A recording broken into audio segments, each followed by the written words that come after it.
tuso kusima kwange yaiwo mwene kuba baba otuleze era abasoga tuli kirala baba tusimye ekyongero ndeke muwane baba ni baba Kyabazinga ziramu wakanya baba waife Kyabazinga bana baleyo baba ni baba Kyabazinga gazesa musoga baba olw'okubanga nti walagire nti oli kwenda okubaku n'abantu abakulira ebitongole ebyo bwa Kyabazinga galala obeeku nikyoyogera ku niife bana abantu ba Kyabazinga omuli wano mwena baba muli wano lwakuba ise bantu Kyabazinga wa Busoga yasiimye muwayemu sebo Katuukiro nenda akobera nti omulimo twagukoze bulungi nga minisita w'ensonga bwa Kyabazinga wa guidinze nti twete abakulira abakulu abebika tibabika byona naye ababakulira era sebo bali wano Kamala mukubere ku Katuukiro tuli wano n'abakiikirira abasoga mu lukiiko lwa Busoga twaba wano n'abakolowo bentateekwa kwandula aye baba lw'okuba nti ndi kwenda buli omu ategeere tuli wano n'abalangira n'abambedda ba Busoga tuli wano era nga tukulembeirwa Katuukiro wa Busoga ni kabineti agona amayiga agakola obwa Kyabazinga era nti ise bantu Kyabazinga wa Busoga yalokolwa yere mu bantu bona mu Uganda muno bamukoba nti ab'ekitongole kya United Nations basalawo bakoba nti Kyabazinga mu basaada abali mu Busoga ni mu Uganda muno yona n'asaanira okugema omumuli ogw'okukunga abasaada n'abaana ab'obulenzi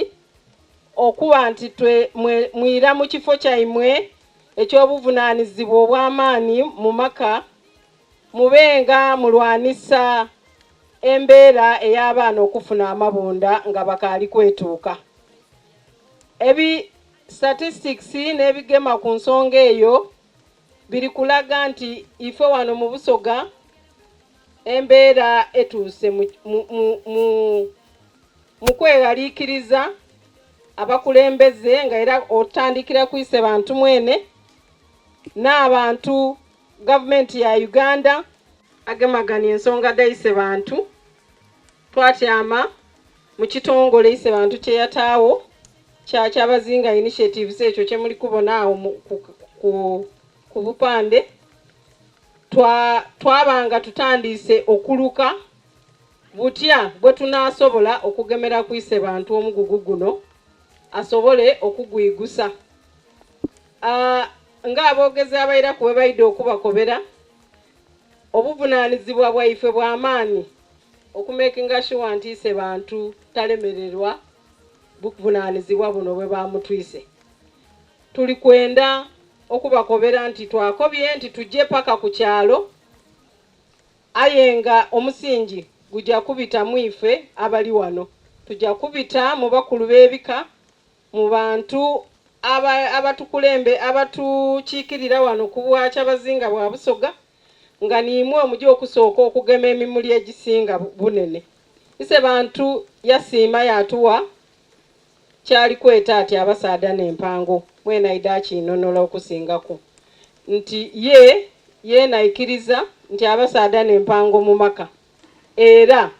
engombe eyo niife otujja ogitambuza nga ebiri einuma waabyo byona tujja kwongera okubitegeezebwa era baba yasiimye nti bwe tuva wano nga mwena amaze okwogera tuli kujja kwira mu kafubo niimwe era ndi kubasaba obwikaikamu getunaaba tuviire kwere ku lusozi oluli ere Kampala twire wano ebiro ffe twenka kitegeerekeka bulungi nti imwe naddala mu biseera bye mwakuliramu embeera mu Busoga tiri kusaba mutugumiikirize mutuweeyo obwire tusobole okwongerako tida kuba mwogezi wa lunaku mu bantu be wayese mulimu abaana ab'obuwala n'ab'obulenzi bali saidi eyo era boona bali wano Ndi kusano waliwo ekyokulya era tuyida baba asiimye okuba budabuda mu ngeri ey'endawulo. Mukubire ku baba munga buno okusaba Ssebo Katuukiro, omumyuka wa Katuukiro oide